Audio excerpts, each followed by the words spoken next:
Assalamualaikum warahmatullahi wabarakatuh.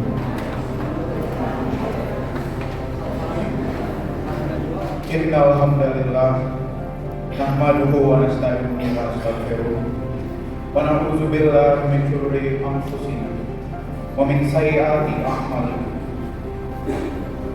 May yahdihillahu fala mudilla lahu wa may yudlil fala hadiya lahu. Asyhadu an la ilaha illallah wa asyhadu anna Muhammadan abduhu wa rasuluh. Ya ibadallah, usini nafsi wa iyyakum bittaqwallah. Wa qala ta'ala ya ayyuhalladzina amanu taqullaha haqqa tuqatih wa la tamutunna illa wa antum muslimun. Sadaqallahul azim. Jamaah sidang Jumat yang dirahmati Allah, sudah sejak ratusan bahkan ribuan tahun yang lalu masyarakat di Nusantara memeluk dan menerima agama Islam. Bahkan perkembangannya telah membawa negara kita menjadi negara dengan populasi Muslim paling banyak di dunia. Hadirin sekalian, tentu bukan tanpa proses hal tersebut dapat terjadi. Maka pada kesempatan hari ini, izinkanlah Khatib berbagi dan bercerita mengenai proses masuknya Islam ke Indonesia, serta mengangkat tema kebersamaan, perubahan, dan moderasi dalam beragama. Masuknya Islam ke Indonesia telah didorong oleh berbagai macam teori yang mengangkat dugaan yang berbeda-beda.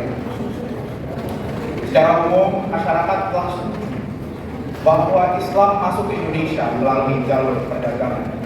Saudagar dari berbagai negeri datang dan berhenti untuk berdagang rempah-rempah sembari berdakwah dan bersyiar tentang agama Islam kepada kerajaan dan masyarakat Indonesia. Beberapa bukti sederhana yang telah membenarkan teori tersebut adalah keberadaan kesultanan seperti Samudra Pasai dan Kesultanan Mataram. Tak hanya kerajaan, banyak bukti seperti pemukiman dan kompleks hiburan di daerah Tapanuli dan Gresik yang membuktikan bahwa Islam telah masuk ke Indonesia sejak abad ke-7. Berbicara tentang proses masuknya Islam ke Indonesia merupakan kisah yang tiada habisnya. Salah satu cerita yang paling mendengung dan menjadi kisah kesukaan saya sendiri di dalam pembelajaran sejarah di SMA Al-Izhar Pondok Labu bercerita tentang persebaran Islam di abad ke-14 oleh para wali. Dan nama yang kita kini kenal hingga sekarang adalah nama Sunan Kalijaga. Ia menjadi salah satu wali yang paling dikenal masyarakat karena kemampuannya untuk mengakulturasikan kebudayaan yang identik dengan agama Hindu, Buddha, Jawa, dan memasukkan unsur-unsur ajaran Islam di dalamnya. Sebagai contoh, Sunan Kalijaga seringkali menggunakan media pewayangan sebagai upaya untuk menyebarkan ajaran seperti bacaan syahadat dan salam. Tak hanya itu, berbagai macam lagu dan gedik telah ia ciptakan untuk membantu mengajarkan nilai-nilai agama Islam. Berbagai macam upaya akulturatif seperti ini merupakan media yang cerdas dalam berdakwah. Buktinya, tak lama kemudian di abad ke-16, 200 tahun setelah para wali bekerja, kerajaan Hindu Buddha terbesar Majapahit runtuh dikalahkan oleh Pati Unus yang berasal dari Kesultanan Demak. Seiring dengan berkembangnya waktu, masyarakat di Indonesia khususnya di Jawa telah mengadopsi ajaran Islam dari kesultanan di sekitarnya. Beberapa aliran besar dianggap seperti Sunni dan Syiah. Tak sedikit juga aliran yang tetap mempertahankan kebudayaan animisme Jawa seperti syukuran, sekatenan, ziarah kubur, dan lain sebagainya. Kelompok orang-orang yang masih menjalani Islam akulturasi ini kemudian disebut sebagai penganut Islam Abangan dan menjadi mayoritas pemeluk Islam di Pulau Jawa. Pembelajaran agama di keraton-keraton Islam masih melekatkan dirinya pada kepercayaan spiritualitas Jawa yang secara umum mengikuti spiritualitas kuno Hindu Buddha.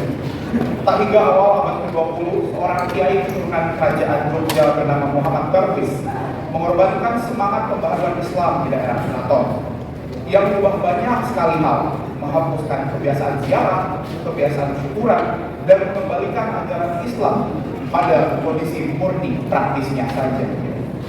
Pada mulanya pembaharuan ini ditolak keras-kerasan oleh golongan keraton karena dianggap menyeleweng dari kebiasaan kulturatif yang biasa dilakukan.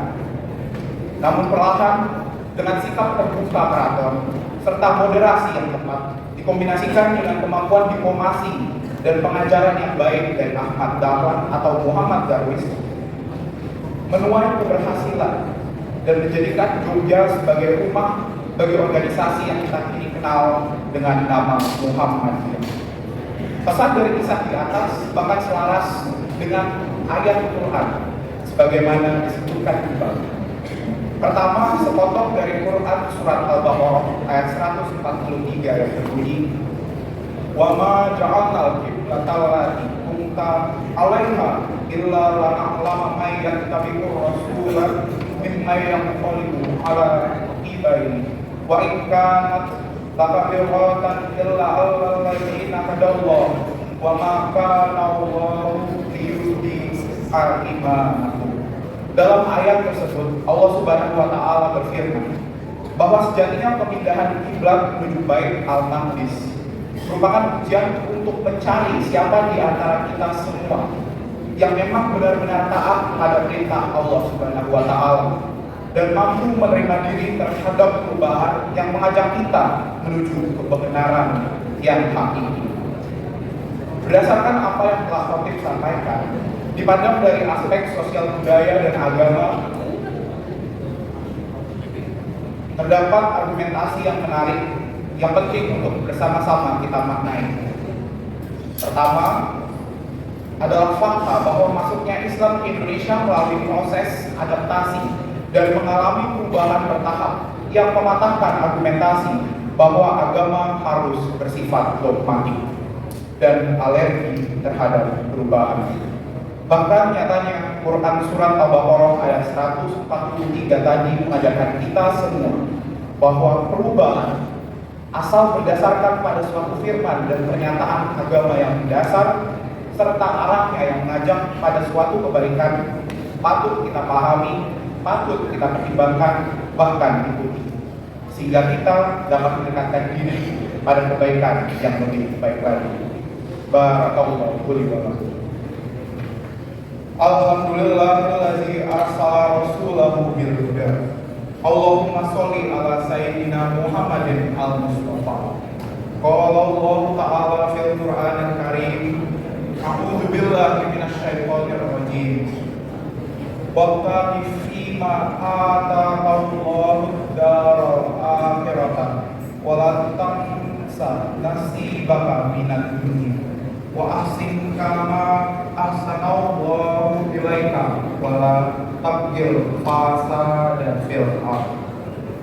Baru saja Khotib membacakan penggalan dari Quran surat Al-Qasas ayat ke-77, di mana kita diingatkan oleh Allah Subhanahu wa Ta'ala bahwa sejatinya hidup merupakan bentuk keseimbangan, bentuk keadilan mengenai urusan akhirat dan dunia. Maka dari itu, Khotib ingin mengajak kita semua untuk senantiasa berbuat baik dan menghindari kemungkaran, kekejian, dan kerusakan di muka bumi. Sebagai penutup khutbah Jumat hari ini, Khotib ingin mengingatkan kita semua, khususnya diri Khotib sendiri, agar senantiasa bersikap rendah hati, bersikap adil dalam memutuskan dan berlaku, sadar akan sekitar, dan senantiasa menyesuaikan diri terhadap perubahan yang baik. Untuk itu, mari kita bersama-sama mengangkat tangan dan berdoa. Semoga setiap langkah kita diberikan rahmat dan kehati-hatian oleh Allah Subhanahu wa Ta'ala. Allahumma ighfir lil mu'minina wal mu'minat wal muslimina wal muslimat al ahya'i minhum wal amwat innaka sami'un qaribun mujibud da'wah.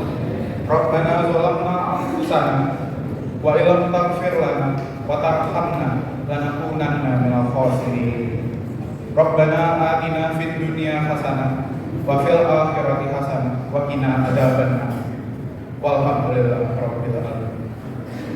Fasburullahal azim yaskurkum washkuruhu ala ni'amihi yazidkum wa la zikrullahi akbar. Aqimis salat.